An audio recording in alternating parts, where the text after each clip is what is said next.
రాక్షస మొగుడు ఎపిసోడ్ 15. ఆ రాత్రి స్నేహితురాళ్ళు ముగ్గురు ఒకే చోట పడుకున్నారు. తీపి జ్ఞాపకాలు, చేదు వర్తమానాలను కలబోసుకున్నారు. మర్నాడు ఉదయం మధును కలుసుకోవడానికి వెళ్ళేటప్పుడు తను వెళ్ళలేనని చెప్పింది మానస. హైదరాబాద్లో అతనితో ఎదురైన చేదు అనుభవాలు మరచిపోలేకపోతుందామే. అలా అయితే చందనతో అఖిల్, నేను వెళ్తాం, తరుణ్ నీవు ఇంట్లో ఉండు అంది కల్పన. మరి ఎప్పుడు కలుస్తామో అన్న దిగులు మనసును భారం చేయగా అన్ని విషయాలు మాట్లాడుకుంటూ నిద్రపోయారు. ఉదయం మెలకువ వచ్చింది చందనకు. మానస, కల్పన నిద్రలో ఉన్నారు. తరుణ్ అఖిల్ దగ్గరే పడుకున్నాడు. వంటింట్లో బంగారి పని చేసుకుంటుంది. మంచం పక్కనే ఉన్న కిటికీ తెర తొలగించింది చందన. కుక్కతోక బుద్ధి నీది, మారదు, తాగి నానా అల్లరి చేస్తావు అని వెక్కిళ్ల మధ్య సాగిపోతుంది కింద పోర్షన్లో వీల్ చైర్లోని ఆవిడ గొంతు. అతడు భార్యను బ్రతిమిలాడుతున్నాడు. నీ మీద ఒట్టు, మళ్ళీ తాగితే అడుగు అని అన్నాడు. అప్పుడే అఖిల్ మాటలు గుర్తొచ్చాయి చందనకు. అతడు భార్యకు చేసే సేవలు చూస్తుంటే అది బ్లాక్ అండ్ వైట్ మాత్రమే, పంచరంగులు రాత్రికి చూపిస్తాడు అని ఆ మాటలకు అర్థం ఇప్పుడు బోధపడింది. పెదాలపై సన్నని చిరునవ్వు విరిసింది. నెమ్మదిగా లేచి కూర్చుంది. బంగారీ సాయంతో ముఖం కడుక్కు వచ్చి చైర్లో కూర్చుంది చందన. ఒళ్ళు నొప్పులు తగ్గాయా అని మానస లేస్తూ అడిగింది. కాస్త బెటర్ అంది చందన. మెలకువ వచ్చిన చందన చటుక్కున లేచి కూర్చుంది. టైం ఎంత అని అంటూ. బంగారి, తరుణ్ లేవలేదా అని అడిగింది చందన. అఖిల్ బాబుతో కుస్తీ పట్లు పడుతున్నారమ్మా అని నవ్వుతూ చెప్పింది బంగారి. అది విని నిట్టూర్చింది చందన. ఆ నిట్టూర్పుకు అర్థం వెతుక్కోసాగింది కల్పన మనసు. ఒక్కొక్కరు స్నానాలు చేసి బ్రేక్ఫాస్ట్కు కూర్చున్నారు. అప్పుడే ముఖం నిండా పౌడర్తో పరుగున వచ్చాడు తరుణ్. మమ్మీ మమ్మీ అంటూ. తల్లి ముఖంలో కనపడిన భావం చూస్తూనే ఆగిపోయాడు తరుణ్. తిరిగి అదే పరుగుతో లోపలకు వెళ్ళిపోయాడు. మౌనంగా టిఫిన్లు, కాఫీలు ముగించారు. కాఫీ కప్పు టేబుల్పై ఉంచుతూ తరుణ్ వైపు చూసింది చందన. నీటిగా తలదువ్వి పౌడర్ వేసుకొని డ్రెస్ వేసుకొని ముద్దుగా ఉన్నాడు. తల్లి తనను పరిశీలనగా చూడటం గమనించిన తరుణ్, మమ్మీ, ఈరోజు అంకులే నాకు స్నానం చేయించి ఇదిగో ఈ కొత్త డ్రెస్ వేశాడు, బాగుందా అని మురిపంగా అన్నాడు తరుణ్. చందన మనసు అదేం గమనించే స్థితిలో లేదు. అల్లకల్లోలంగా ఉంది, తుఫానులో ఎగిరిపడే సంద్రంలా. ఇక ఆ మధు ఎలాంటి సీన్ సృష్టిస్తాడో అఖిల్ ముందు. తను ఎవరి కంటికి కనిపించనంత సూక్ష్మంగా అయిపోయి అక్కడి నుంచి మాయమైపోతే బాగుండును అనిపించింది చందనకు. ఈ రకమైన ఆలోచనలు ఒక పక్క, మరోవైపు తరుణ్ అఖిల్తో అంత క్లోజ్గా మూవ్ అవ్వటం చూస్తుంటే మనసు ఏదో అనిర్వచనీయమైన అవస్థకు లోనవుతుంది. మౌనంగా తరుణ్ వైపు చూసి నెమ్మదిగా అక్కడి నుంచి లేచి వెళ్ళిపోయింది చందన.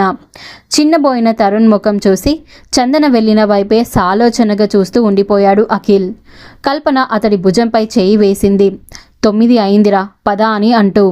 తొందరగా కాఫీ ముగించి క్రిందకు వెళ్ళి పోర్టికోలోంచి కారు తీశాడు అఖిల్. కల్పన బంగారీల సాయంతో మెట్లు దిగింది చందన. ముఖం తెల్లగా పాలిపోయి ఉండడంతో అడిగింది కల్పన, చందు, వాట్ ఈజ్ రాంగ్ అని అంటూ. సీట్లో వెనక్కు చేర్లబడుతూ, చాలా వీక్గా ఉందే, ఎందుకో అని అంది చందన. బంగారి తల కారులోకి పెట్టి చెప్పింది, అమ్మ, ఫ్లాస్కులో కాఫీ ఉంది, తాగు అని. తన గురించి ఆమెకి ఎంత జాగ్రత్త పాపం అని నెమ్మదిగా తల ఊపింది. పైన బాల్కనీలోంచి చూస్తున్న Tarun aunty, mummy, uncle, bye అని అంటూ చెయ్యి ఊపుతున్నాడు. బాయ్ అని అంటూ తరుణ్కు తిరిగి చెయ్యి ఊపి కారు ముందుకు నడిపాడు అఖిల్. అనుకున్న టైం కంటే ముందే ఆ ప్రదేశానికి చేరుకున్నాడు మధు. సరిగా 10 దాటుతుండనగా కారు లోటస్ టెంపుల్ దగ్గరకు చేరుకుంది. కారు పార్కింగ్లో ఆపి చుట్టూ చూశాడు అఖిల్. సెలవు రోజేమో సందడిగా ఉంది వాతావరణం. తామర పువ్వు ఆకారంలో ధ్యాన మందిరం ఆకర్షణీయంగా కనిపిస్తుంది. అదేం గమనించలేని చందన కళ్ళు మధు కోసం వెతుకుతున్నాయి. ఓ చెట్టు కింద నిలబడి సిగరెట్ కాలుస్తున్న అతడిని చూడగానే చందన గుండె ఆగినట్లయింది. వేగంగా కొట్టుకుంటున్న గుండెపై చెయ్యి ఉంచుకుంది నెమ్మదిగా. ఆ బ్లూ షర్టే కదూ అంది కల్పన. దానికి తల ఊపింది చందన అవునన్నట్లు. కల్పన దృష్టి కారును సమీపిస్తున్న మధుపై ఉంది. అతడు సమీపిస్తున్న కొద్దీ చందన గొంతు పొడిగా అయిపోతుంది. తను నోరు తెరిచి మాట్లాడగలదా అని ఉంది. అతడిని కారులో కూర్చొని మాట్లాడమనండి అని కారు ఫ్రంట్ డోర్ తెరుస్తూ జనంతికంగా చెప్పి అక్కడి నుంచి కొద్ది దూరం నడిచి కారులో మనుషులు కనిపించే వ్యూలో నిలబడ్డాడు అఖిల్. అతని కనుబొమ్మలు ముడిపడ్డాయి చిన్నగా. కారులో ఎవరెవరు ఉన్నారో అని పరిశీలించిన మధుకళ్ళు కల్పనపై పడ్డాయి. హలో డాక్టర్ గారు, బాగున్నారా అని అడిగాడు. అంటూ ఇబ్బందిగా చెప్పింది కారులో కూర్చోండి అని. అక్కర్లేదు మీ సలహాలు, నా భార్య నేను అలా వెళ్ళి మాట్లాడుకుంటాం అని తీవ్రంగా ఉంది అతడి కంఠస్వరం. కోపాన్ని అణుచుకుంటూ చందన కారు దిగి నడిచే స్థితిలో లేదు అని అంది కల్పన. అయ్యో ఏమైంది నీకు అని అంటూ కారు ఎక్కి డోర్ గట్టిగా వేశాడు. మా బంధం కోర్టుకు ఎక్కింది తప్ప తెగిపోలేదని గుర్తుంచుకోండి మీరు అని కల్పనని ఉద్దేశించి అన్నాడు వ్యంగ్యంగా. డోర్ తీసుకొని దిగిపోవడానికి ప్రయత్నిస్తున్న కల్పన చేతిని చిన్నగా నొక్కుతూ ప్లీజ్ ఉండు అంది చందన. ముళ్ళ మీద కూర్చున్నట్లు అటు తిరిగి బయటకు చూస్తూ కూర్చుంది కల్పన. వీళ్ళంతా ఎందుకు, నేనే అక్కడికి వచ్చేవాడిని కదా. బై తమరి ఆరోగ్యం ఎలా ఉంది అని చందన గడ్డం కింద చూపుడు వేలుంచి విసురుగా పైకెత్తుతూ అన్నాడు. అతడికి అందకుండా వెనక్కి జరిగి చీచీ అని అంది చందన.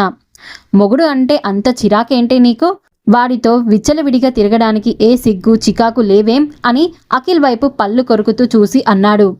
నీ బుద్ధి మారదు, వచ్చిన పని చూసుకొని వెళ్తే మంచిది అని అంది. ఆ మాటలకు వికారంగా నవ్వాడు. ఇక్కడ ఇంత భాగవతం ఉండబట్టే బరి తెగించి ఇలా తిరుగుతున్నావు అని కసిగా అన్నాడు మధు. మిస్టర్ మధు, నువ్వేం రాజీకి రాలేదు, నీకు డబ్బు కావాలి, దానికోసం ఇంత దూరం వచ్చావు, అది పట్టుకోపో, మాటలు వద్దు అని హ్యాండ్ బ్యాగ్ జిప్ ఓపెన్ చేస్తూ ఆవేశంగా అంది చందన. ఇంకా నీ మొగుడినే నేను, మర్యాదగా మాట్లాడు, అరే ఒరే అన్నావంటే ఈ రోడ్డు మీదే నీ గుట్టు విప్పాల్సి వస్తుంది, జాగ్రత్త అన్నాడతడు.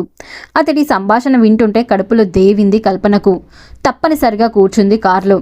చందన బ్యాగులోంచి పేపర్లు తీయగానే లాగేసుకుని వాటిని గబగబా అటు తిప్పి ఇటు తిప్పి చూసి ఇక్కడో సంతకం పడే అని తన జేబులోంచి కూడా ఏవో కాగితాలు తీసి ఇచ్చాడు. ఆ పేపర్లను చందన చేతిలోంచి తీసుకొని పరిశీలనగా చూసి ఇచ్చేసింది కల్పన. ఆహా, స్నేహం అంటే ఇది అన్నాడు ఎత్తి పొడుపుగా. ముఖం తిప్పుకుంది చందన. ఇదిగో చూడు అని అంటూ చందన ముఖం విసురుగా తన వైపు తిప్పుకొని నీకు నీ ఈ స్నేహితురాలికి మనశ్శాంతి లేకుండా చేస్తా, పగ తీర్చుకుంటా అని కారు దిగి గట్టిగా వేశాడు. ఈ శబ్దానికి వెనుతిరిగి చూసిన అఖిల్ కారు దగ్గరకొచ్చి డోర్ తెరిచి ఎక్కాడు. బ్రదర్ ఒక క్షణం అని అన్నాడు మధు కారులోకి చూస్తూ. తననే ఆ సంబోధన అని నిర్ధారించుకొని ఏమిటన్నట్లు చూశాడు అతడి వైపు అఖిల్. ఇంకా పనుందేమోనని విండోలోంచి తల లోపలికి పెట్టి బ్రదర్ నువ్వే శాశ్వతం కాదు, నా నెంబర్ 2, నీ నెంబర్ 3, మరో 4 వచ్చేదాకా ఎంజాయ్ చేయి అని అన్నాడు. అది విని అఖిల్ ముఖం జీవరించింది. కారు రివర్స్ చేసి ముందుకు పోనిచ్చాడు. మరి ఆ తర్వాత ఏం జరుగుతుందో తెలుసుకోవాలంటే నెక్స్ట్ ఎపిసోడ్ వినాల్సిందే.